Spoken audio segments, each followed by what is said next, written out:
Coronavirus et confinement, pourra-t-on partir en vacances cet été?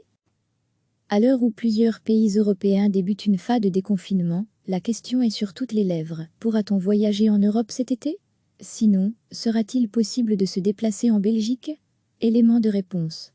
Pour le moment, comme l'indique le ministère belge des Affaires étrangères, le gouvernement belge a décidé d'interdire tous les voyages non essentiels vers l'étranger, jusqu'au 3 mai compris. Le Conseil national de sécurité évaluera cette interdiction dans les semaines à venir. Dans l'hypothèse où il nous était donné la possibilité de voyager, il faudrait encore que le pays de notre choix soit prêt à accueillir des touristes.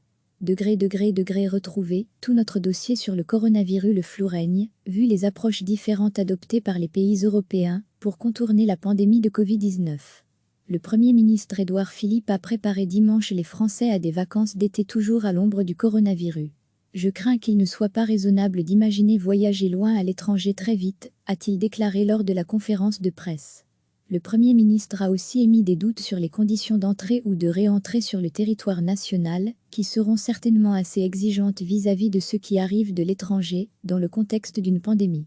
En Espagne, les plages sont actuellement fermées dans le cadre du confinement strict imposé depuis le 14 mars dans le pays.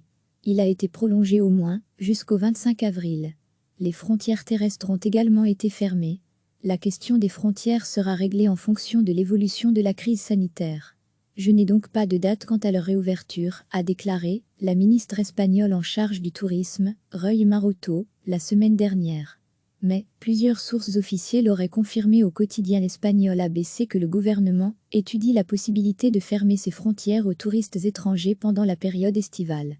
Cette mesure pourrait éviter au pays une seconde vague de contamination. L'Italie, pays d'Europe, le plus touché par le coronavirus, est en quarantaine depuis le 9 mars. Ses frontières sont fermées. On ne peut ni y entrer, ni en sortir. Le gouvernement italien annoncera d'ici la fin de la semaine son plan de sortie progressive du confinement à partir du 4 mai. Mais rien ne laisse présager de bonnes nouvelles pour les vacanciers. Les hôteliers italiens misent déjà sur le tourisme interne. Il représente en temps normal un peu moins de la moitié des flux de voyageurs dans la péninsule. Pour motiver la portion d'Italiens qui envisagent des vacances, l'organisation qui représente le secteur a demandé au gouvernement qu'ils puissent déduire de leurs impôts au moins une partie de leurs dépenses dans toute structure officiellement répertoriée. L'Autriche pourrait, elle, mettre en place des accords de circulation bilatéraux avec des pays qui maintiennent la pandémie de nouveau coronavirus sous contrôle, a indiqué ce dimanche la ministre du Tourisme Elisabeth Kostinger. La liberté de voyager restera restreinte dans les prochains mois. Mais, si les pays gèrent bien la situation, comme l'Allemagne, il y a une réelle possibilité d'accord, a-t-elle expliqué.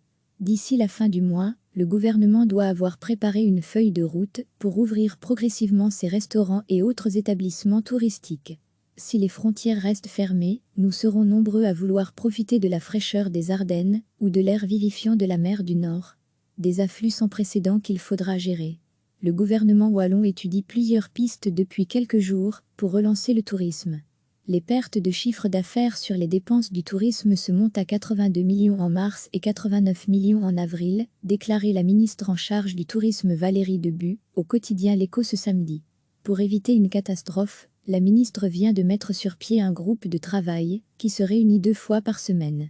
On y trouve notamment les représentants du commissariat général au tourisme. On doit limiter la casse et sauver ce qui peut être sauvé. Les campagnes de promotion du tourisme doivent être revues, car on va s'adresser à des touristes de proximité.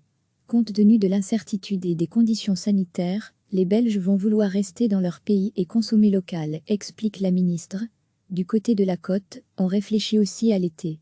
Le 16 avril, Bart Omlin, le bourgmestre d'Ostende, Open VLD, a lancé une idée qui n'est pas passée inaperçue, instaurer un strandpas, un pass pour la plage, qui serait réservé prioritairement aux Ostendais, pour éviter le surpeuplement.